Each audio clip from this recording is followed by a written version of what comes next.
Robert E. Lee was a Virginia gentleman and a brilliant military commander who became one of the most complex figures in American history. Robert E. Lee, the Confederate general, was born at Stratford Hall in Westmoreland County, Virginia on January 19, 1807. He came from one of the most distinguished families in America. He had an aristocratic bearing. Lee's family lineage was extraordinary. He was the son of Revolutionary War hero Henry Lighthorse Harry Lee. When Robert was just 6 years old, his father abandoned the family, leaving them in financial ruin. The young Lee helped care for his invalid mother. He learned discipline, responsibility, and duty at an early age. In 1825, at age 18, Robert E. Lee entered the United States Military Academy at West Point. He excelled there, graduating second in his class in 1829. Remarkably, Lee completed his 4 years at West Point without receiving a single demerit. He was a model cadet who embodied the ideals of honor and discipline that would define his entire career. After graduation, Lee was commissioned as a second lieutenant in the Army Corps of Engineers. He spent the next 17 years building fortifications and improving harbors along the Atlantic coast. In 1831, Lee married Mary Anna Randolph Custis, the great-granddaughter of Martha Washington. They settled at Arlington House, the Custis family estate overlooking the Potomac River, and Washington, D.C. The couple would have 7 children. Together, Lee was devoted to his family, though his military career often kept him away from home for long periods. Mary Custis Lee brought enormous wealth and social standing to the marriage. Through her, the Lee family maintained their connection to George Washington's legacy. Arlington House was filled with Washington family heirlooms and memorabilia. In 1846, when the Mexican-American War began, Lee finally saw combat. He served under General Winfield Scott in the campaign to capture Mexico City. Lee distinguished himself through his exceptional reconnaissance work and tactical brilliance. He would ride out alone or with a small party to scout enemy positions, often at great personal risk. His reports were so detailed and accurate that they gave American commanders a decisive advantage. General Scott called Lee the very best soldier I ever saw in the field. Lee was wounded at the Battle of Chapultepec, but he refused to leave his post. He was promoted multiple times for gallantry and meritorious service. The Mexican War established Lee's reputation as one of the finest officers in the United States Army. After the war, Lee returned to engineering duties. He served as superintendent of West Point from 1852 to 1855, where he worked to improve the academy's curriculum and standards. Lee then accepted a position as lieutenant colonel of the 2nd Cavalry stationed in Texas. The assignment took him far from his family, but Lee believed it was his duty to serve wherever the Army needed him. He spent years on the Texas frontier dealing with hostile Indian tribes and the harsh conditions of the borderlands. Lee was a strict disciplinarian, but his men respected him for his fairness and his willingness to share their hardships. He led from the front and never asked his soldiers to do anything he would not do himself.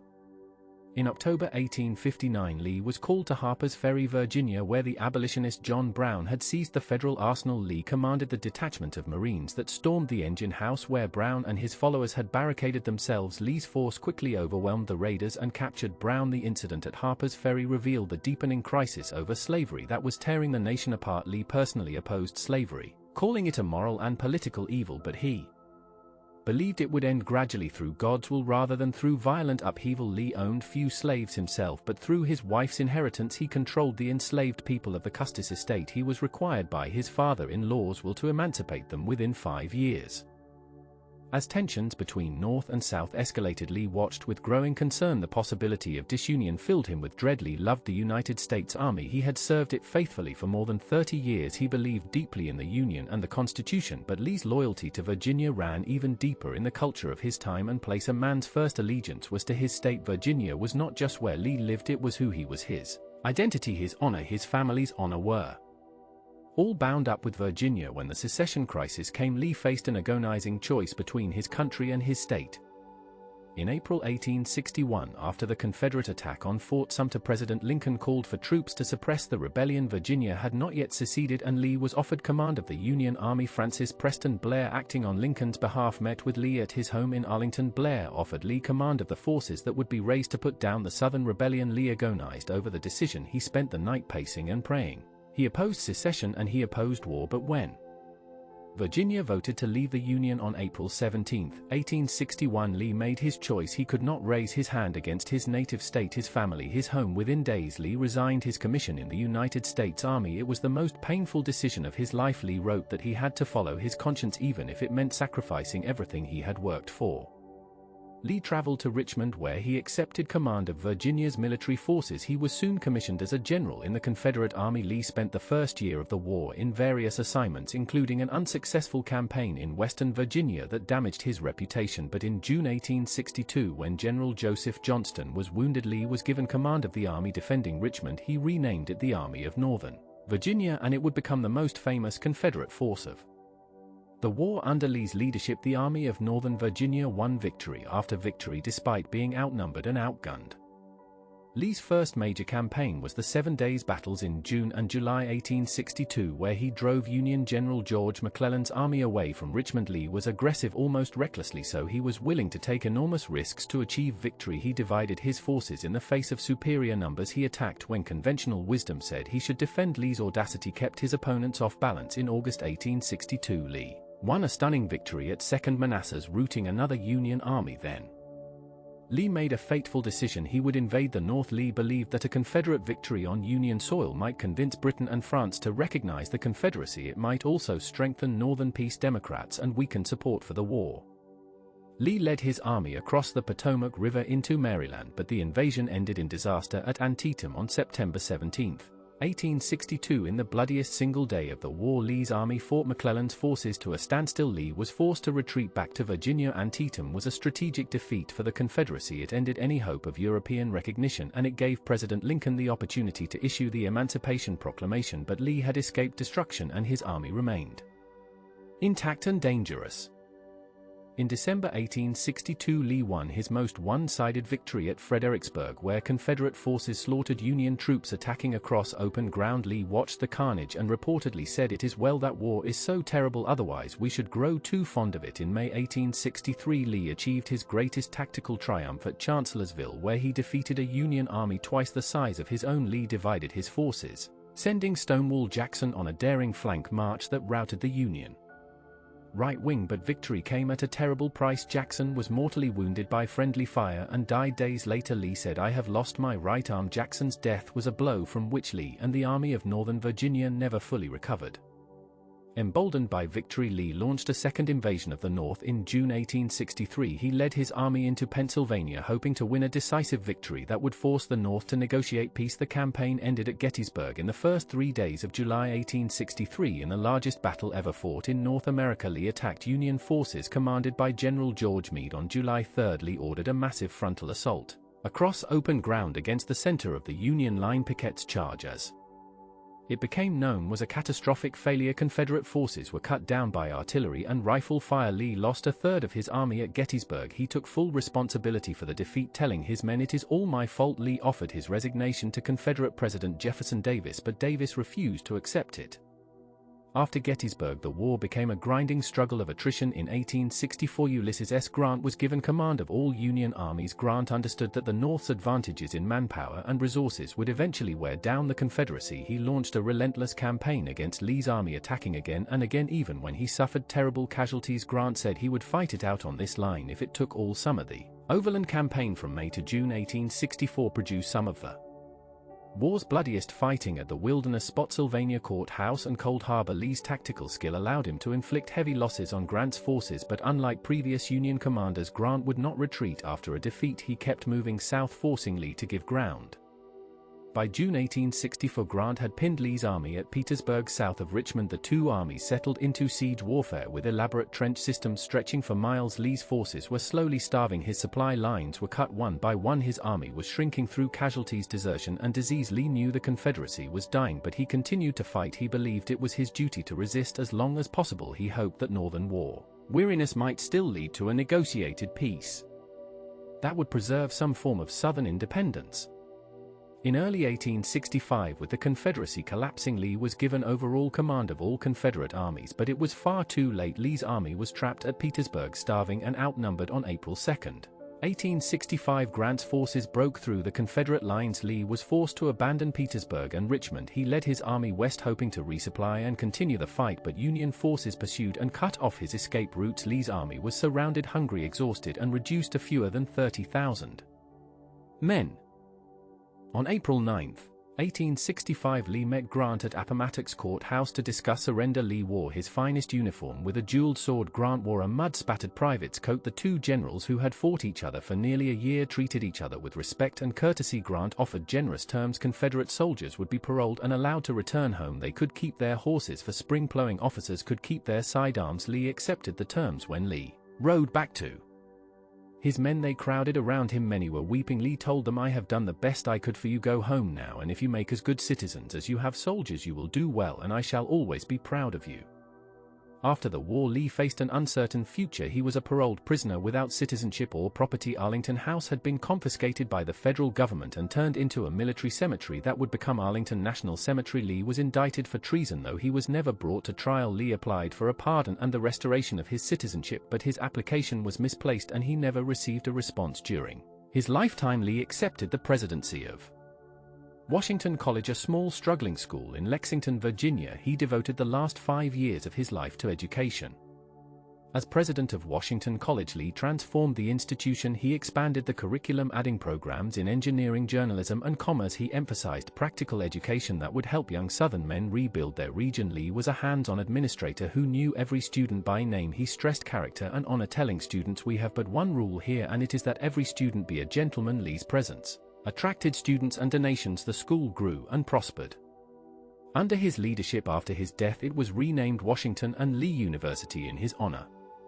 Lee discouraged bitterness and calls for continued resistance. He urged Southerners to accept defeat and become loyal citizens of the United States. He believed the South's best hope lay in reconciliation and rebuilding. Lee largely stayed out of politics, but his mere existence as a symbol of the lost cause gave comfort to former Confederates. He opposed giving African Americans the right to vote, saying they were not ready for political equality. Lee's views on race remained those of his time and place. He accepted emancipation as a fact, but he did not embrace racial equality. In the years after the war, Lee became an icon of the lost cause mythology that romanticized the Confederacy and its fight. Lee himself contributed to this by rarely speaking about the war and never writing his memoirs. His silence allowed others to shape his legacy. Lee suffered from heart disease, likely brought on by the stress of the war years. In September 1870, his health declined rapidly. On October 12, 1870, Robert E. Lee died at his home in Lexington, Virginia. He was 63 years old. His last words were reported to be, "Strike the tent." Lee's funeral drew thousands of mourners. He was buried beneath the chapel at Washington and Lee University. Lee left behind a complicated legacy. He was undeniably one of the greatest tactical commanders in American military history. His victories against superior forces demonstrated his brilliance as a battlefield leader, but Lee fought to preserve a nation founded on slavery and dedicated to white supremacy. His military genius prolonged a war that killed hundreds of thousands, and his choice to fight for the Confederacy made him a traitor to the United States in the eyes of many. For generations after his death, Lee was venerated throughout the South and respected in the North as an honorable warrior who fought for his beliefs. Monuments to Lee were erected across the country. He was held up as a model of duty, honor, and nobility, but in recent decades, Lee's reputation has been reassessed. Many now see him not as a tragic hero but as a defender of slavery and oppression. The monuments erected in his honor have become subjects of intense controversy, with many removed or relocated. The debate over Lee's legacy reflects America's ongoing struggle to come to terms with the Civil War and its meaning. Robert E. Lee remains one of the most written about figures in American history. Biographers continue to examine his life, seeking to understand the man behind the legend. Lee was deeply religious, devoted to duty and honor, yet he fought to preserve an evil institution. He was personally courteous and kind, yet he commanded armies that killed hundreds of thousands. He opposed secession, yet he led the rebellion. He loved the Union, yet he tried to destroy it. These contradictions make Lee endlessly fascinating and deeply troubling. Lee's military campaigns are still studied at war colleges around the world. His tactics at Chancellorsville and Second Manassas are considered masterpieces of the military art, but his strategic decisions, particularly his invasions of the North, are criticized as reckless gambles that hastened Confederate defeat. Lee's aggressive style won spectacular victories, but it also caused casualties the Confederacy could not afford. Some historians argue that a more defensive strategy might have prolonged the war and increased the chances of Southern independence. Others contend that only Lee's brilliance kept the Confederacy alive as long as it did. In the end, Robert E. Lee was a man of his time and place, shaped by the culture of the antebellum South with its codes of honor and its racial hierarchies. He made choices that seemed right to him based on his understanding of duty and loyalty, but those choices had catastrophic consequences for his country and for millions of enslaved people. Lee's life raises profound questions about honor and duty, about loyalty and treason, about how we should remember those who fought for causes we now recognize as wrong. These questions have no easy answers, but they must be confronted if we are to understand our history and ourselves. Robert E. Lee was a military genius and a Virginia gentleman who became the face of a rebellion that nearly destroyed the United States of America. Thomas Jonathan Jackson was a Virginia gentleman and a brilliant military tactician who became one of the most legendary figures of the American Civil War. Stonewall Jackson, the Confederate general who earned his famous nickname at the First Battle of Bull Run, was born in Clarksburg, Virginia, on January 21, 1824. He came from modest beginnings, far different from many of his fellow Southern officers. He had a difficult childhood marked by tragedy and hardship. Jackson's early years were shaped by loss and struggle, experiences that would forge the iron will and deep religious faith that defined his character. Thomas Jackson's father died of typhoid fever when the boy was only 2 years old, leaving his mother Julia to raise 3 small children in poverty. His mother remarried, but she died in childbirth when Thomas was 7. The children were separated and sent to live with various relatives. Young Thomas went to live with his uncle Cummins Jackson at Jackson's Mill in what is now West Virginia. Life at Jackson's Mill was hard and demanding. The boy received little formal education in his early years, working on his uncle's farm and developing the physical toughness and self-reliance that would serve him throughout his life. Despite his limited schooling, Jackson was determined to better himself through education. In 1842, through persistence and political connections, the 18-year-old Jackson secured an appointment to the United States Military Academy at West Point. He arrived at the academy poorly prepared compared to his classmates, many of whom came from wealthy families with access to better schools. Jackson struggled initially with the rigorous academic demands of West Point. He was awkward socially and his lack of preparation showed in his early grades. But Jackson possessed an iron determination and an incredible capacity for hard work. He studied late into the night, often by candlelight after lights out, methodically drilling himself on every subject until he mastered the material. His classmates noticed that while he might not have been the most naturally gifted student, no one worked harder than Thomas Jackson. Jackson's dedication paid off. He steadily improved his class ranking throughout his 4 years at West Point, and by the time he graduated in 1846, he ranked 17th out of 59 cadets. His professors and fellow students believed that if the course had been longer, Jackson would have graduated at the top of his class, such was his trajectory of improvement.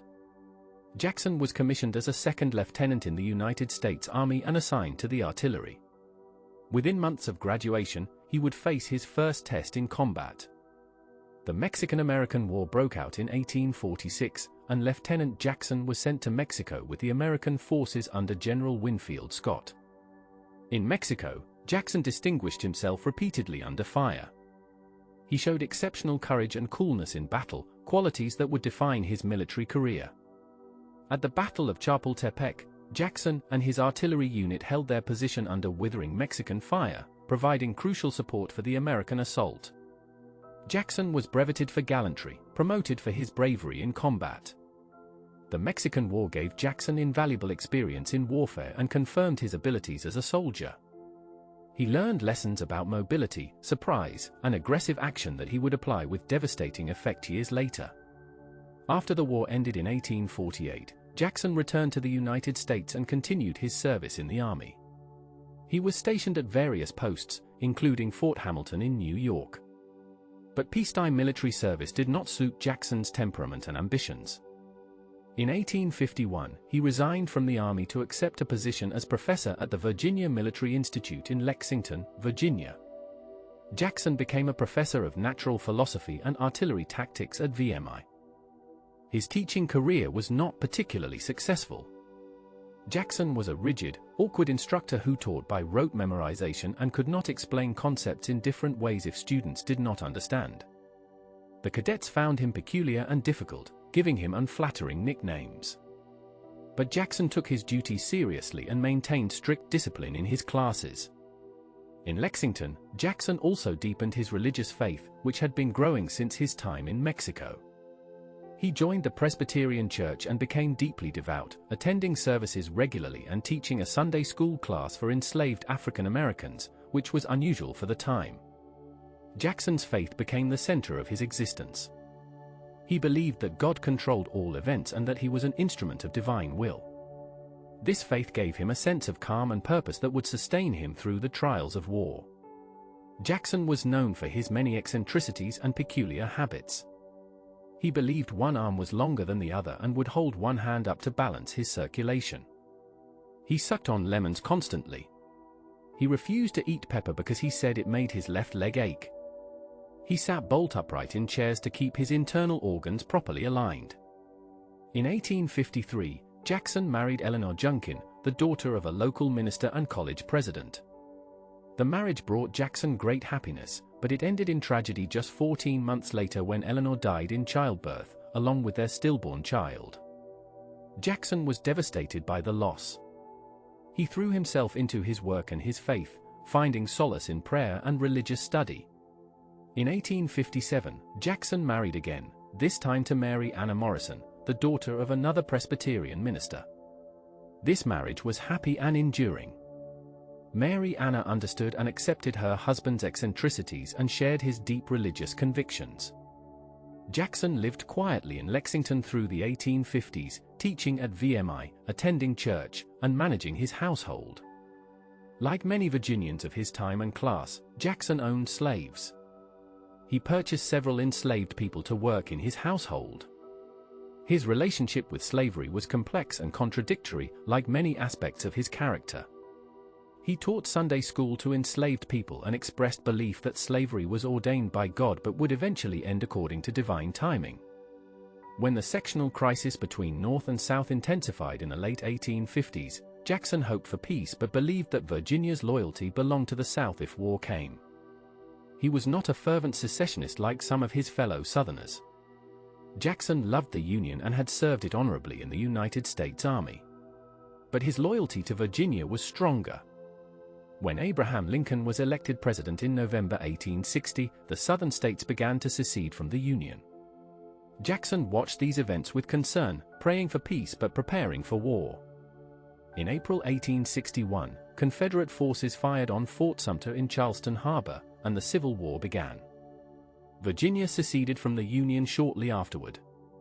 Jackson's decision was made. His loyalty was to Virginia, and Virginia had chosen the Confederacy. He would fight for the South. Jackson was commissioned as a colonel in the Confederate Army and ordered to take command at Harper's Ferry, an important strategic point in Virginia. He arrived at Harper's Ferry in April 1861 and immediately began organizing and drilling the raw recruits gathering there. Jackson applied the same methodical, relentless approach to training soldiers that he had applied to his studies at West Point. He drilled his men constantly, imposing strict discipline and demanding absolute obedience. The volunteers, many of whom had expected a short, glorious war, found Jackson to be a harsh taskmaster. But he was transforming them into soldiers. In June 1861, Jackson was promoted to brigadier general and given command of a brigade of Virginia troops. He took his brigade to the area around Manassas Junction, where Confederate forces were gathering to meet the Union Army advancing from Washington. On July 21, 1861, the two armies collided at the First Battle of Bull Run, the first major battle of the Civil War. The fighting was fierce and confused. The Union forces initially pushed the Confederates back, and the Southern line began to waver. At a critical moment in the battle, Confederate General Barnard B., trying to rally his retreating troops, pointed to Jackson's brigade standing firm on Henry House Hill and shouted, "There is Jackson standing like a stone wall. Rally behind the Virginians." B was killed moments later, but his words gave Jackson the nickname that would make him immortal. Jackson's brigade held its position against repeated Union assaults, providing a rallying point for the Confederate forces. The Southern Army counterattacked and drove the Union forces from the field in a chaotic retreat back to Washington. The Confederacy had won its first major victory, and Thomas Jackson had become Stonewall Jackson. The nickname captured something essential about Jackson's character and his approach to warfare. He was immovable in defense, standing firm against any assault. But he was also aggressive in attack, striking like a stone hurled from a sling. After Bull Run, Jackson was promoted to Major General and given command of Confederate forces in the Shenandoah Valley of Virginia. The Shenandoah Valley was vital to the Confederacy. It was a rich agricultural region that fed the Southern armies, and it provided a protected route for Confederate forces to move north toward Washington. In the spring of 1862, Jackson conducted a campaign in the Shenandoah Valley that became one of the most brilliant military operations in American history. With a force of only 17,000 men, Jackson defeated 3 separate Union armies totaling more than 60,000 troops, preventing them from reinforcing the Union Army threatening Richmond. Jackson's Valley Campaign was a masterpiece of mobility, deception, and aggressive action. He marched his men at a relentless pace, covering vast distances rapidly and appearing where the enemy least expected. His soldiers became known as Jackson's Foot Cavalry because they could move as fast as mounted troops. Jackson struck suddenly and violently, defeating Union forces in a series of battles including Front Royal, Winchester, Cross Keys, and Port Republic. He used the terrain of the valley to his advantage, moving his army through gaps in the mountains to threaten Union forces from unexpected directions. Jackson kept his plans secret even from his own officers, maintaining operational security and ensuring that the enemy could not anticipate his movements. The Valley Campaign made Jackson famous throughout the South and the North. He became a Confederate hero, celebrated in newspapers and songs. His aggressive tactics and repeated victories boosted Southern morale at a critical time. The campaign also had important strategic effects. By threatening Washington and defeating Union forces in the Valley, Jackson prevented tens of thousands of Union troops from joining the attack on Richmond, helping to save the Confederate capital. Jackson's methods in the Valley became his signature approach to warfare. He believed in rapid movement, surprise, concentration of force at the decisive point, and aggressive attack. He pushed his men hard, demanding forced marches and quick movements, but he led from the front and shared their hardships. In June 1862, Jackson brought his army from the Valley to join General Robert E. Lee's Army of Northern Virginia in defending Richmond against Union General George McClellan's massive army. Jackson's performance in the 7 days' battles around Richmond was strangely lackluster. He was late to several battles and seemed confused and lethargic, so different from his aggressive Valley campaign. Historians have debated the reasons for Jackson's poor performance during the 7 days. He was exhausted from the Valley campaign. He was operating in unfamiliar terrain. He was now part of a larger army under Lee's command rather than operating independently as he had in the Valley. Whatever the reasons, Jackson's failures during the 7 days showed that even the Great Stonewall was human and fallible. But Jackson redeemed himself in August 1862 at the Second Battle of Bull Run. Lee sent Jackson with half the Confederate army on a wide flanking march around the Union Army under General John Pope. Jackson's force covered 50 miles in 2 days, a remarkable feat of marching, and attacked the Union supply base at Manassas Junction. Jackson then positioned his force along an unfinished railroad cut and waited for Pope to attack. For 2 days, Jackson's men held their position against furious Union assaults, just as they had at the first Bull Run. Then Lee arrived with the other half of the Confederate army and struck the Union flank, routing Pope's army and driving it back to Washington. Jackson's role in the victory was crucial. His rapid march and his stubborn defense set the stage for Lee's devastating counterattack. In September 1862, Lee invaded Maryland, taking the war into Northern Territory.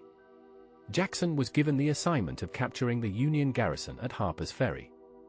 He surrounded the town and forced its surrender, capturing more than 12,000 Union soldiers, the largest surrender of United States forces during the war. Jackson then rushed his troops to Sharpsburg, Maryland, where Lee's army was facing McClellan's much larger Union force. At the Battle of Antietam on September 17, 1862, Jackson commanded the Confederate left flank. His men fought desperately against repeated Union attacks, holding their position in some of the bloodiest fighting of the war. The battle ended in a tactical draw, but Lee was forced to retreat back to Virginia. Antietam was the bloodiest single day in American history, with more than 22,000 casualties. After Antietam, Lee reorganized his army, dividing it into two corps. Jackson was promoted to lieutenant general and given command of the 2nd Corps of the Army of Northern Virginia. He was now Lee's senior subordinate, commanding half of the Confederacy's premier army. In December 1862, at the Battle of Fredericksburg, Jackson's corps held the Confederate right flank against Union assaults. The Confederates won a decisive victory, repulsing the Union attacks with heavy losses. Lee and Jackson had developed a remarkable military partnership. Lee was the strategic genius who planned the campaigns. Jackson was the aggressive executor who carried out Lee's plans with speed and violence. Lee trusted Jackson completely and gave him wide latitude to accomplish his missions. Jackson trusted Lee's judgment and followed his orders without question. In the spring of 1863, Union General Joseph Hooker led a massive army of more than 130,000 men across the Rapidan River, attempting to outflank Lee's army and destroy it. Lee, with only 60,000 men, faced the greatest crisis of his military career. In a council of war on the night of May 1, 1863, Lee and Jackson planned one of the most audacious maneuvers in military history. They would divide their already outnumbered army, sending Jackson with 28,000 men on a flanking march around Hooker's right flank while Lee held the Union forces in place with the remainder of the army. On May 2, 1863, Jackson led his corps on a 12-mile march through the dense woods of the Virginia wilderness, moving across the front of the Union army. It was an incredibly risky maneuver. If the Union forces had discovered and attacked Jackson's column while it was strung out on the march, they could have destroyed it. But Jackson's march remained undetected. Late in the afternoon, Jackson's corps emerged from the woods on the right flank of the Union 11th Corps. The Union soldiers were resting, cooking dinner, completely unprepared for attack. Jackson ordered his men forward in a devastating assault. The Confederate battle line swept forward with the famous rebel yell, crashing into the surprised Union forces and routing them completely. The 11th Corps collapsed in panic, fleeing through the woods. Jackson's flank attack at Chancellorsville was one of the most successful surprise attacks in military history. But Jackson was not satisfied. As darkness fell, he rode forward with some of his staff officers to reconnoiter the Union positions and plan a night attack to complete the destruction of Hooker's army. Jackson believed that if he could maintain the momentum and keep attacking, he could destroy the Union army completely. As Jackson and his party returned to Confederate lines in the darkness, soldiers from a North Carolina regiment, nervous and trigger-happy in the confusion of the night battle, fired a volley at the approaching horsemen, thinking they were Union cavalry. Jackson was hit by 3 bullets, 2 in the left arm and 1 in the right hand. His horse bolted in panic, and Jackson was struck by tree branches before his aides could control the animal and get him down. Jackson was carried from the field and taken to a field hospital. The surgeon, Dr. Hunter McGuire, examined Jackson's wounds and determined that the left arm would have to be amputated. Jackson accepted this calmly, trusting in God's will. The amputation was performed, and Jackson was moved to a house at Guinea Station, away from the fighting, to recover. Lee sent a message saying, "He has lost his left arm, but I have lost my right arm," expressing his deep reliance on Jackson. Initially, Jackson seemed to be recovering well. He was weak from loss of blood but in good spirits, confident that he would soon return to duty. But on May 7th, Jackson developed pneumonia, probably contracted while he lay wounded on the cold ground after being shot. His condition deteriorated rapidly. The doctors tried various treatments, but nothing helped. Jackson grew weaker day by day. His wife Mary Anna was brought to his bedside, along with their infant daughter Julia, whom Jackson had never seen. Jackson drifted in and out of consciousness, sometimes lucid, sometimes delirious. In his delirium, he gave orders to imaginary troops, fighting battles in his mind. On May 10, 1863, it became clear that Jackson was dying. Mary Anna told him that the doctors said he would not survive the day. Jackson accepted this news peacefully, saying, "It is the Lord's day. My wish is fulfilled. I have always desired to die on Sunday." In his final hours, Jackson spoke of crossing over the river and resting under the shade of the trees, a reference to death and the afterlife. At 3:15 in the afternoon on Sunday, May 10, 1863, Stonewall Jackson died. He was 39 years old. Jackson's death was a catastrophic loss for the Confederacy. He was the South's most successful and feared general, the man who had won victory after victory against superior Union forces. His aggressive tactics and brilliant maneuvers had made him a legend. The news of his death spread grief throughout the South. Soldiers wept openly. Civilians mourned as if they had lost a family member. Lee was deeply affected by Jackson's death, and many historians believe the Confederacy never recovered from the loss. Jackson's body was taken to Lexington, Virginia, and buried in the town where he had lived and taught before the war. Thousands of mourners attended his funeral. The South had lost its greatest warrior. Stonewall Jackson's legacy endures as one of the most remarkable military figures in American history. In less than 2 years of active campaigning, he established himself as a tactical genius whose operations are still studied in military academies around the world. His Valley Campaign remains a textbook example of how a smaller force can defeat larger enemies through mobility, deception, and aggressive action. His flank march at Chancellorsville is considered one of the boldest maneuvers in warfare. Jackson combined deep religious faith with aggressive military tactics in a way that seemed contradictory but defined his character. He was humble and pious in his personal life, attributing all his success to God's will. But in battle, he was fierce and relentless, striking his enemies with overwhelming force and pursuing them without mercy. Jackson's relationship with his soldiers was complex. He drove them hard, demanding forced marches and strict discipline. But they trusted him completely because he won battles and because he shared their hardships and dangers. They called him Old Jack with a mixture of affection and respect. Jackson's influence on the Civil War was profound. His victories in the Valley Campaign and at Second Bull Run helped sustain Confederate hopes in the first 2 years of the war. His partnership with Lee created the most successful command team in Confederate history. His death at Chancellorsville, just as he and Lee had won perhaps their greatest victory, was one of the turning points of the war. Many historians believe that if Jackson had lived, the outcome of the Battle of Gettysburg 2 months later might have been different, and perhaps the course of the war itself. Stonewall Jackson remains a controversial figure, as do all Confederate leaders.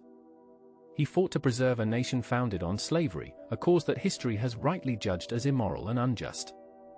Yet his military genius and his complex character continue to fascinate students of history and warfare. He was a man of contradictions, deeply religious yet a fierce warrior, humble in manner yet supremely confident in battle, awkward and peculiar in social situations yet a charismatic leader of men in combat. Thomas Jonathan Jackson rose from poverty and obscurity to become one of the immortal figures of American military history, a legend known forever as Stonewall Jackson. William Tecumseh Sherman was a brilliant military strategist and controversial figure who helped save the Union through total war. William Tecumseh Sherman, one of the most important Union generals of the Civil War, was born in Lancaster, Ohio on February 8, 1820. He came from a prominent family that had fallen on hard times. Sherman's father was a successful lawyer and Ohio Supreme Court justice, but when young Sherman was just 9 years old, his father died suddenly, leaving the family in financial distress. The red-haired boy was taken in by Thomas Ewing, a wealthy neighbor and family friend who would later become a United States Senator. Sherman was raised alongside the Ewing children, and he would eventually marry his foster sister, Ellen Ewing. Despite being raised in the Ewing household, Sherman never forgot his humble circumstances or the precariousness of fortune. At the age of 16, Sherman received an appointment to the United States Military Academy at West Point through his foster father's political connections. He excelled academically at West Point, graduating 6th in his class in 1840. Sherman was a voracious reader with a sharp, analytical mind. His classmates remembered him as intense, nervous, and always in motion. At the academy, he formed friendships that would later prove significant during the Civil War, including relationships with future Confederate generals. After graduation, Sherman was commissioned as a second lieutenant in the artillery and sent to Florida, where he saw limited action in the final stages of the Second Seminole War.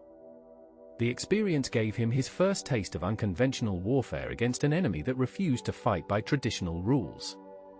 Sherman spent much of the 1840s stationed at various posts throughout the South, including South Carolina, Georgia, and Alabama. During this time, He developed a deep understanding of Southern culture, geography, and the institution of slavery that would later inform his military strategy. When the Mexican-American War broke out in 1846, Sherman was eager to see combat and win the glory that came with battlefield success. However, to his great frustration, he was assigned to administrative duties in California and missed the fighting entirely. While his West Point classmates were earning promotions and recognition in Mexico, Sherman was stuck managing supply depots and dealing with paperwork. This disappointment would haunt him for years, and he felt he had missed his chance to prove himself as a warrior. In 1850, Sherman married Ellen Ewing in a ceremony in Washington, D.C. The marriage was complicated from the start. Ellen was deeply religious and wanted her husband to convert to Catholicism and settle into a stable civilian life. Sherman, though he cared for his wife, was restless and ambitious, uncomfortable with the constraints of peacetime military service and uncertain about his future. The couple would have 8 children together, but Sherman was often an absent father, consumed by his work and his own inner turmoil.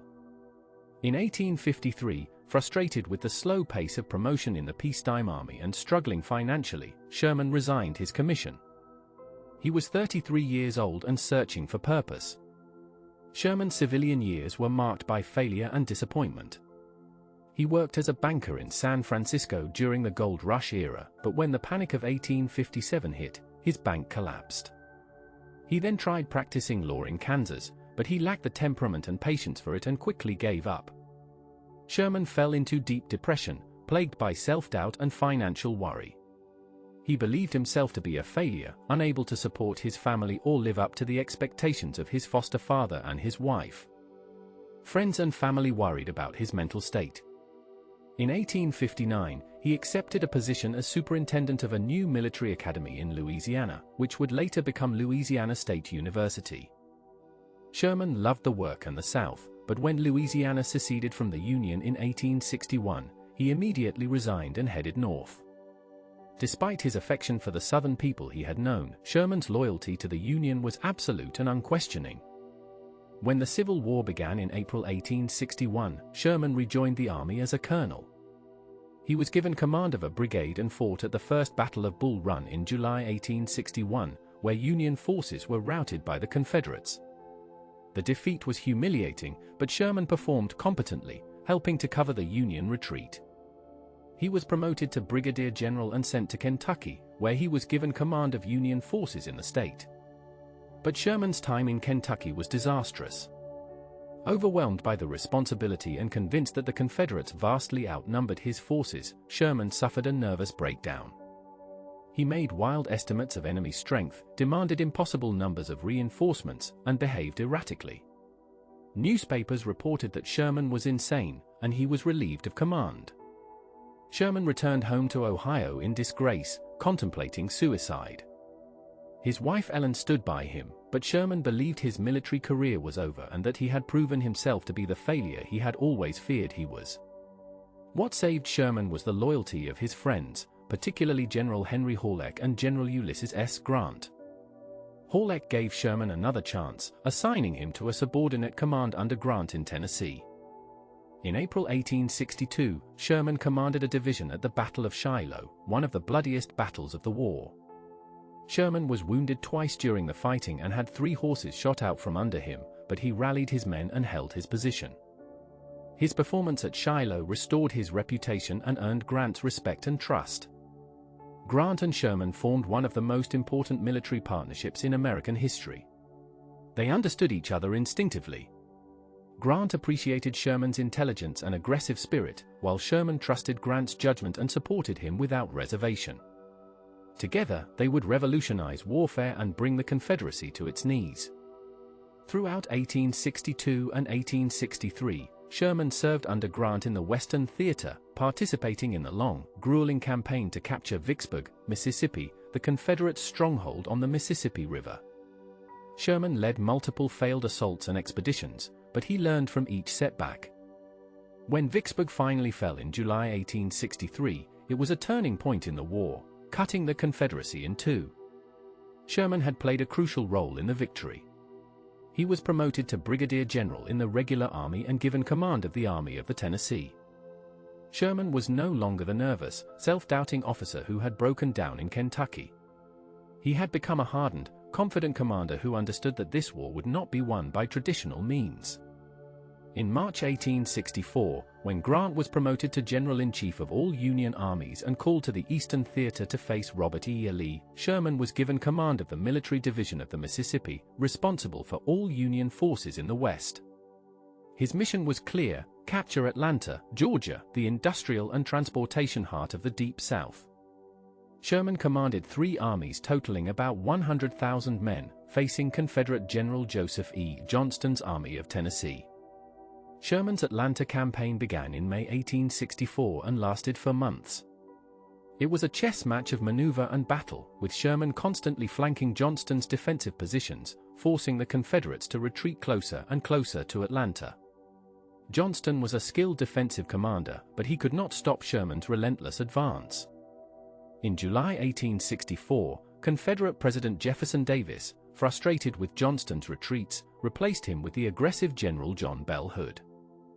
Hood immediately attacked Sherman's forces in a series of costly battles around Atlanta, but the Union lines held. Sherman cut the railroad supplying Atlanta, and on September 2, 1864, Confederate forces evacuated the city. Sherman's army marched into Atlanta in triumph. The fall of Atlanta was a devastating blow to the Confederacy and a tremendous boost to Union morale. It virtually guaranteed Abraham Lincoln's re-election in November 1864 and renewed Northern commitment to winning the war. Sherman became a national hero overnight, celebrated in newspapers and hailed as the general who had finally broken the back of the rebellion. But Sherman was not finished. He had developed a new philosophy of warfare, one that would prove both effective and deeply controversial. Sherman believed that the Civil War could only be won by breaking the will of the Southern people, not just defeating their armies. He argued that the Confederacy's ability to wage war depended on its economic resources, its infrastructure, and the morale of its civilian population. To end the war, Sherman intended to destroy all 3. This was the concept of total war, making war so terrible that the enemy would lose the will to continue fighting. Sherman would make Georgia howl, as he put it, and show the South the hard hand of war. In November 1864, Sherman proposed a bold and unprecedented plan to Grant and Lincoln. He would abandon his supply lines, cut loose from Atlanta, and march his army across Georgia to the Atlantic coast, living off the land and destroying everything of military value along the way. Grant and Lincoln were initially hesitant, but they trusted Sherman's judgment and approved the plan. On November 15, Sherman's army of 62,000 men left Atlanta, which Sherman ordered burned. The flames consumed much of the city, leaving it in ruins. Sherman divided his forces into 2 wings and began the march to the sea, cutting a path of destruction 60 miles wide through the heart of Georgia. Sherman's soldiers tore up railroad tracks, heated them over bonfires, and twisted them into useless shapes called Sherman's neckties. They burned mills, factories, warehouses, and public buildings. They seized food, livestock, and supplies from plantations and farms, taking what they needed and destroying the rest. Foragers, called bummers, ranged far ahead of the main columns, stripping the countryside bare. Thousands of enslaved people fled to Sherman's army, seeking freedom and protection. Sherman's personal views on race were complicated and often contradictory. He did not fight the war to end slavery, and he viewed the freed slaves following his army as a burden, but he understood that slavery was the foundation of the Confederate economy and that freeing slaves weakened the enemy. The march to the sea was a humanitarian disaster for Georgia's civilian population, but it was remarkably restrained by the standards of total war. Sherman's orders forbade violence against civilians, and while there were undoubtedly instances of abuse and theft beyond official foraging, there were relatively few reports of murder or assault. On December 21, 1864, Sherman's army reached Savannah, Georgia, on the Atlantic coast. The Confederate defenders evacuated the city rather than face a siege, and Sherman occupied Savannah without a fight. He sent a telegram to President Lincoln offering him the city as a Christmas present. The march to the sea had been a complete success, demonstrating that the Confederacy was hollow, unable to defend its own heartland. Sherman had marched 300 miles through enemy territory without a supply line, suffered minimal casualties, and destroyed the South's capacity to wage war. The psychological impact was devastating. If the Union Army could march wherever it wanted, unopposed, then the Confederate cause was hopeless. In February 1865, Sherman turned north and invaded South Carolina, the state that had started the war by seceding first and firing on Fort Sumter. Sherman's soldiers, many of them from the Midwest, hated South Carolina and blamed it for the war. The destruction in South Carolina was even more severe than in Georgia. Sherman's army burned Columbia, the state capital, though whether the fire was accidental or deliberate remains debated. They destroyed railroads, bridges, and plantations with systematic efficiency. Sherman then marched into North Carolina, where Confederate General Johnston, restored to command, attempted to stop him. But Johnston's small, demoralized army could do little against Sherman's juggernaut.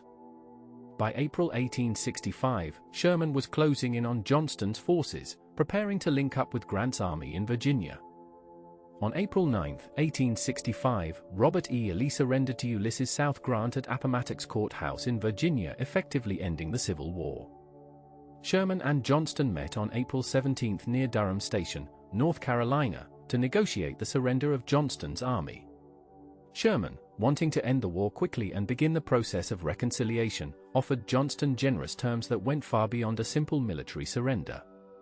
Sherman's agreement included political provisions addressing the restoration of Southern state governments and even seemed to recognize the legitimacy of existing Confederate state legislatures. When Sherman sent the terms to Washington for approval, he was shocked by the response. The federal government, now led by President Andrew Johnson following Lincoln's assassination on April 14, rejected the terms as far too lenient and beyond Sherman's authority. Sherman was publicly rebuked, and newspapers accused him of treason and incompetence. Sherman was humiliated and furious, feeling betrayed by the politicians he had served. He renegotiated with Johnston, offering the same terms Grant had given Lee, and Johnston surrendered on April 26, 1865.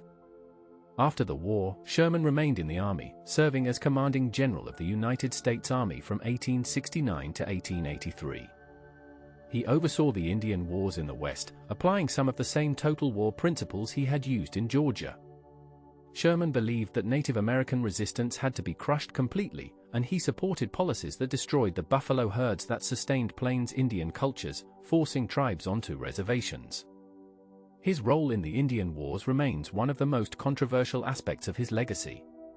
Sherman was offered the Republican nomination for president multiple times, but he refused, declaring famously that if nominated he would not run, and if elected he would not serve. He had no interest in politics and no patience for politicians. Sherman spent his later years writing his memoirs, giving speeches, and enjoying his status as a living legend of the Civil War. Sherman's personal life remained complicated. His relationship with his wife Ellen was often strained by his long absences and his reluctance to embrace her Catholic faith. Several of their children died young, which devastated both parents. Sherman was a devoted grandfather and enjoyed spending time with his family when duty allowed. He was known for his nervous energy, his rapid speech, and his tendency to pace constantly.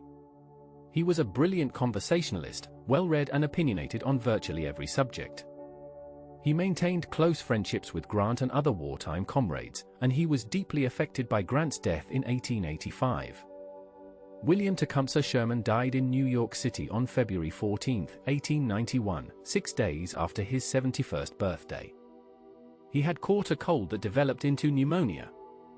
His funeral was one of the largest public events of the era, with President Benjamin Harrison and former President Grover Cleveland among the mourners. Sherman was buried in St. Louis, Missouri, next to his wife Ellen, who had died in 1888. His pallbearers included both Union and Confederate generals, a symbol of the national reconciliation he had hoped to achieve. Sherman's legacy is complex and contested. He was undoubtedly one of the greatest military commanders in American history, a strategic genius who understood modern warfare before most of his contemporaries. His march to the sea and his Carolina campaign demonstrated that wars are won not just on battlefields but by destroying an enemy's capacity and will to fight. His concept of total war influenced military thinking for generations and was studied by commanders in both world wars. But Sherman's methods were brutal, and his campaigns brought immense suffering to Southern civilians, particularly women, children, and the elderly who could not flee. The destruction he wrought took decades to rebuild, and the bitterness it created poisoned sectional relations for generations. In the South, Sherman remains a hated figure, remembered as a war criminal who burned cities and destroyed livelihoods. In the North, he is celebrated as the general who helped save the Union and end slavery. Modern historians recognize both truths. Sherman was a man of contradictions, a brilliant strategist who suffered from depression and self-doubt, a soldier who hated war but waged it more effectively than almost anyone, a man who fought to preserve the Union but had little interest in racial equality, a general who showed mercy to Confederate soldiers but brought hard war to Confederate civilians. He believed that by making war terrible, he could end it more quickly and ultimately save lives. Whether that justifies his methods remains a matter of debate. What is undeniable is that William Tecumseh Sherman changed warfare forever. He understood that in modern industrial conflicts, victory required more than defeating armies in battle. It required destroying the enemy's economic base, infrastructure, and popular support for the war. This was a revolutionary insight, and it made Sherman one of the first truly modern generals. His friendship and partnership with Grant was crucial to Union victory, and his campaigns in Georgia and the Carolinas broke the Confederacy's ability to continue fighting. Without Sherman, the Civil War might have dragged on for years longer, costing hundreds of thousands more lives. He was a flawed man and a controversial figure, but he was also an indispensable architect of Union victory and American reunification.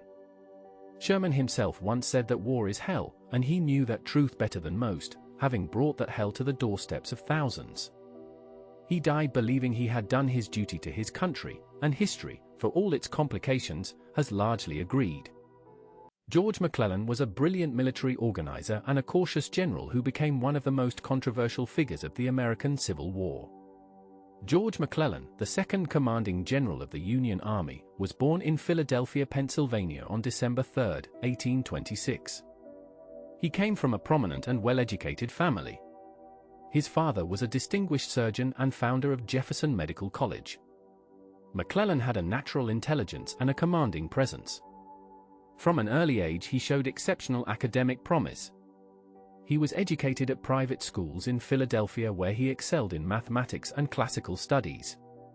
At the age of 15, young McClellan entered the United States Military Academy at West Point, making him one of the youngest cadets ever admitted to the prestigious institution.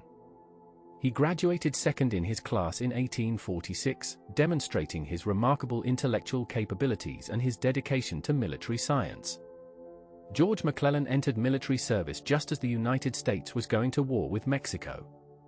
The Mexican-American War would become McClellan's proving ground, his introduction to actual combat and military leadership. He was commissioned as a second lieutenant in the Corps of Engineers, one of the most elite branches of the Army. McClellan served with distinction under General Winfield Scott during the Mexico City campaign. He participated in the siege of Vera Cruz and fought in several major battles including Contreras, Churubusco, and Chapultepec. For his bravery and competence he was brevetted twice, promoted for gallantry in action to first lieutenant and then to captain. The young officer impressed his superiors with his engineering skills, his ability to reconnoiter enemy positions, and his coolness under fire. McClellan learned from Winfield Scott, absorbing lessons about military organization, logistics, and the importance of thorough preparation before launching campaigns. After the Mexican War ended in 1848, McClellan returned to a peacetime army where advancement was slow and opportunities for glory were limited. He spent several years on various engineering assignments, building fortifications along the Texas frontier and improving harbors and rivers. In 1855 the Army sent Captain McClellan to Europe as part of a military commission to study European armies, particularly to observe the Crimean War where Britain and France were fighting Russia. McClellan traveled extensively through Europe, observing military tactics, cavalry operations, and siege warfare. He studied the armies of Prussia, France, and Russia, taking detailed notes on their organization, equipment, and methods. Based on his observations he designed a new saddle for the U.S. cavalry, which became known as the McClellan saddle and remained in use for decades. He returned from Europe with enhanced prestige and a reputation as one of the Army's most knowledgeable officers on modern military affairs. Despite his success in the military, McClellan grew frustrated with the slow pace of promotion in the peacetime army and the modest salary of an army captain. In 1857 he resigned his commission to pursue opportunities in the civilian world. McClellan became chief engineer and later vice president of the Illinois Central Railroad, one of the most important railroad companies in America. He proved to be an excellent railroad executive, demonstrating the same organizational abilities that had made him a successful army engineer. The railroad position made him wealthy and brought him into contact with prominent businessmen and politicians including Abraham Lincoln, who was then a lawyer for the Illinois Central. In 1860 McClellan moved to Cincinnati to become president of the Ohio and Mississippi Railroad, further advancing his business career. He married Ellen Marcy, the daughter of an army officer, in 1860. Ellen was the love of his life and he wrote her lengthy letters throughout his career, letters that revealed his innermost thoughts, his ambitions, and his frustrations. When the Civil War erupted in April 1861 after the Confederate attack on Fort Sumter, George McClellan immediately offered his services to his country. Several states competed for his talents. Ohio Governor William Dennison appointed him Major General of Ohio Volunteers, making him one of the first senior officers of the Union Army. Within weeks the federal government commissioned him as a Major General in the regular army, a remarkable jump from his former rank of captain.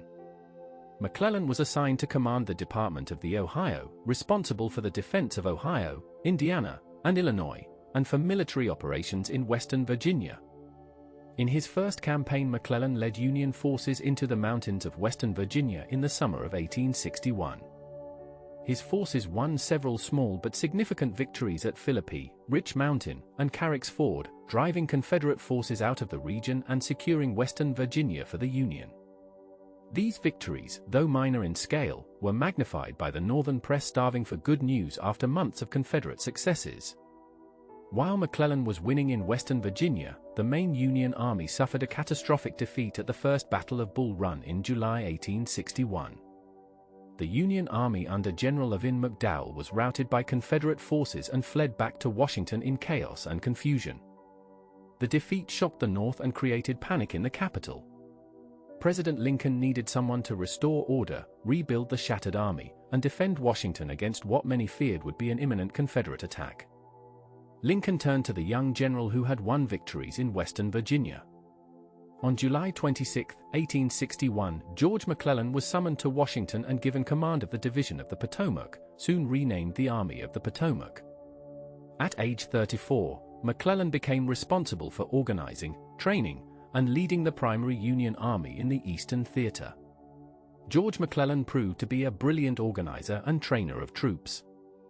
He threw himself into the task of building an army with tremendous energy and skill. He organized the mass of raw recruits and demoralized veterans into disciplined divisions, brigades, and corps. He established training programs, imposed military discipline, and created an efficient staff system. He improved the Army's logistics, ensuring that soldiers were properly fed, clothed, and equipped. He conducted grand reviews where thousands of soldiers marched in formation, building unit cohesion and pride. McClellan had a remarkable ability to inspire his soldiers. The troops loved him. They called him Little Mac. He would ride through the camps on his horse and the soldiers would cheer wildly. He gave them confidence. He made them feel like they were part of something important, part of a real army that could stand up to the rebels. Within months McClellan had transformed a mob into what many considered the finest army on the American continent. His organizational genius was undeniable. No one could question his ability to build and train an army. But George McClellan had a fatal flaw as a military commander. He was excessively cautious. He was reluctant to commit his army to battle. He consistently overestimated the strength of enemy forces facing him, sometimes believing the Confederates had twice or three times as many soldiers as they actually possessed. He demanded more troops, more supplies, more time to prepare before he would advance. As fall turned to winter in 1861, pressure mounted on McClellan to take action, to move against the Confederate army that sat tantalizingly close to Washington. But McClellan insisted he was not ready. He needed more training, more equipment, more men. President Lincoln grew increasingly frustrated. The press began to criticize the general. The radical Republicans in Congress demanded action. But McClellan would not be rushed. He believed that hasty action would lead to disaster. He wanted overwhelming superiority before he would risk battle. In November 1861, the aging General Winfield Scott retired and McClellan was appointed General-in-Chief of all Union armies, making him the highest-ranking military officer in the nation. Now McClellan was responsible not just for the Army of the Potomac but for coordinating all Union military operations across the entire country.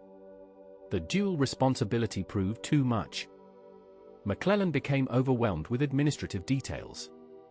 His relationship with the Lincoln administration deteriorated. McClellan developed an arrogant attitude toward civilian authority. He referred to President Lincoln in private letters as the guerrilla and a well-meaning baboon. He kept the president waiting when Lincoln came to visit him. He ignored advice from the Secretary of War. McClellan believed that he alone understood military strategy and that the politician should simply provide him with resources and stay out of his way. This attitude created powerful enemies in Washington.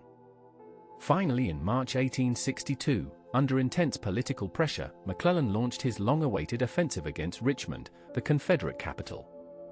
Rather than marching directly south from Washington, McClellan devised a brilliant strategic plan. He would transport his entire army by ship down the Chesapeake Bay to Fort Monroe on the Virginia Peninsula, then march up the peninsula toward Richmond from the east. This Peninsula Campaign was one of the largest amphibious operations in military history up to that time. Over 120,000 soldiers, thousands of horses, hundreds of artillery pieces, and vast quantities of supplies were loaded onto ships and transported to the peninsula. The logistical achievement was remarkable and demonstrated McClellan's organizational brilliance. The Peninsula Campaign began with great promise but ultimately ended in failure and frustration. McClellan's army landed successfully and began advancing up the peninsula in April 1862. But almost immediately McClellan's excessive caution reasserted itself. At Yorktown he encountered Confederate defensive fortifications manned by a relatively small Confederate force. Rather than attacking, McClellan insisted on conducting a formal siege, spending an entire month preparing his artillery and building siege works. This delay gave the Confederates time to concentrate their forces. When the Confederates finally abandoned Yorktown, McClellan pursued cautiously. At the Battle of Williamsburg his forces fought a sharp engagement but McClellan failed to destroy the retreating Confederate army. By late May McClellan's army was within sight of Richmond. Church steeples in the Confederate capital were visible from Union positions. Victory seemed within grasp. Then everything went wrong for George McClellan. At the Battle of Seven Pines in late May, the Confederates attacked part of McClellan's army that was isolated south of the Chickahominy River. The battle was inconclusive but the Confederate commander Joseph Johnston was severely wounded. President Jefferson Davis replaced Johnston with Robert E. Lee, a decision that would change the course of the war. Lee proved to be an aggressive, audacious commander, the opposite of the cautious McClellan. In late June Lee launched a series of attacks known as the 7 Days Battles. Though McClellan's army actually won most of the tactical engagements and inflicted heavier casualties on the Confederates, McClellan lost his nerve. Convinced he was outnumbered and in danger of being destroyed, he ordered a retreat. The Army of the Potomac withdrew down the peninsula to Harrison's Landing on the James River. The campaign to capture Richmond had failed. McClellan blamed everyone but himself. He blamed the Lincoln administration for not sending him enough reinforcements. He blamed his corps commanders for not being aggressive enough. He sent an insubordinate telegram to Secretary of War Stanton essentially accusing the administration of betraying the army. The failure of the Peninsula Campaign marked the beginning of the end of McClellan's military career. Lincoln lost confidence in him. In August 1862 Lincoln created a new Army of Virginia under General John Pope and began withdrawing troops from McClellan's command to reinforce Pope. McClellan was furious. He believed Pope was incompetent and that the administration was making a terrible mistake. Events proved McClellan partially right. In late August Robert E. Lee defeated Pope decisively at the Second Battle of Bull Run. Pope's army retreated in disorder back to Washington. The capital was again in danger. Lincoln faced a crisis. He needed someone to reorganize the demoralized troops and defend Washington. Despite his reservations, Lincoln turned once again to George McClellan. McClellan was restored to command of the forces defending Washington, though not as general-in-chief of all armies. George McClellan again demonstrated his remarkable ability to organize and inspire troops. Within days he had restored order and rebuilt the army's morale. In early September 1862, Robert E. Lee invaded Maryland, bringing the war into Northern Territory for the first time. McClellan marched out to meet him with a reorganized and confident Army of the Potomac. Then McClellan received an extraordinary piece of luck. Union soldiers found a copy of Lee's orders wrapped around some cigars at an abandoned Confederate campsite. Special Orders 191 revealed that Lee had divided his army into several separated columns. McClellan now knew Lee's plans and had an opportunity to defeat the Confederate forces in detail before they could reunite. But McClellan moved cautiously, slowly, giving Lee time to concentrate his forces. On September 17, 1862, the two armies collided at Antietam Creek near Sharpsburg, Maryland, in what became the bloodiest single day in American history. The Battle of Antietam was a tactical stalemate but a strategic Union victory.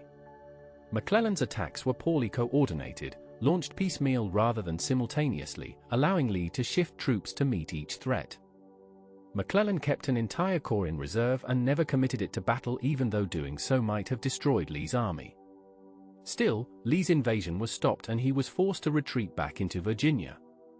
Lincoln used the Union victory at Antietam as the occasion to issue the preliminary Emancipation Proclamation, transforming the war into a crusade against slavery as well as a fight to preserve the Union.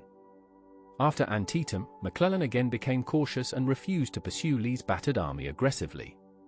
He spent weeks reorganizing, resupplying, and preparing for the next campaign. Lincoln visited McClellan at the army's camp and urged him to advance.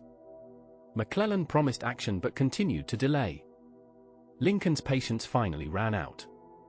On November 7, 1862, Lincoln removed McClellan from command of the Army of the Potomac, replacing him with General Ambrose Burnside. McClellan's military career was over. He was 36 years old. He returned to his home in New Jersey to wait for orders that would never come. George McClellan remained popular with many soldiers and with Democratic Party politicians who opposed Lincoln's war policies and the Emancipation Proclamation. In 1864, the Democratic Party nominated McClellan as their candidate for president to run against Abraham Lincoln.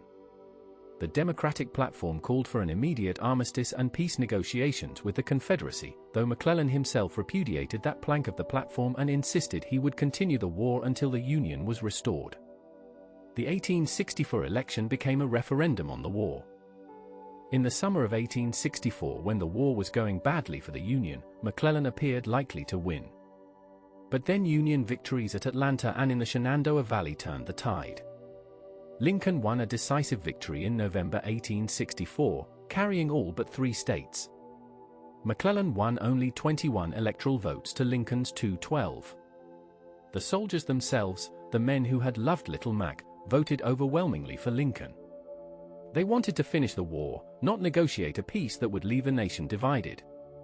After his defeat, McClellan traveled to Europe with his family, spending several years abroad. He returned to America in 1868 and became chief engineer of the New York City Department of Docks. He remained active in Democratic Party politics. In 1877, he was elected governor of New Jersey, serving 1 term from 1878 to 1881.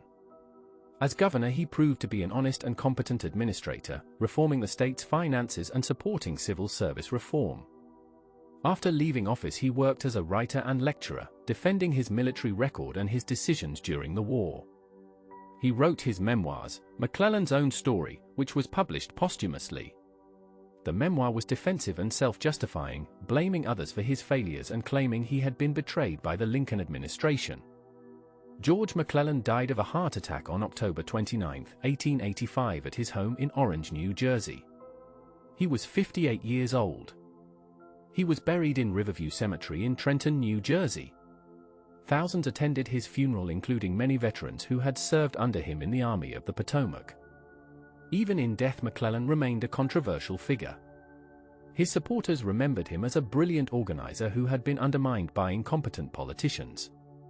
His critics remembered him as an overcautious general who had wasted opportunities and prolonged the war. History has generally sided with the critics. McClellan's excessive caution, his overestimation of enemy strength, his reluctance to take risks, and his insubordinate attitude toward civilian authority are seen as serious failures in military leadership. Yet his genuine accomplishments cannot be denied. He created the Army of the Potomac, transforming raw recruits into disciplined soldiers. He restored the Army's morale after devastating defeats. He stopped Lee's invasion at Antietam, giving Lincoln the victory he needed to issue the Emancipation Proclamation. George McClellan was a man of remarkable talents and equally remarkable flaws, a general who could build an army but struggled to lead it into battle, a leader who inspired tremendous loyalty but could not deliver the decisive victories the Union desperately needed in the early years of America's bloodiest war.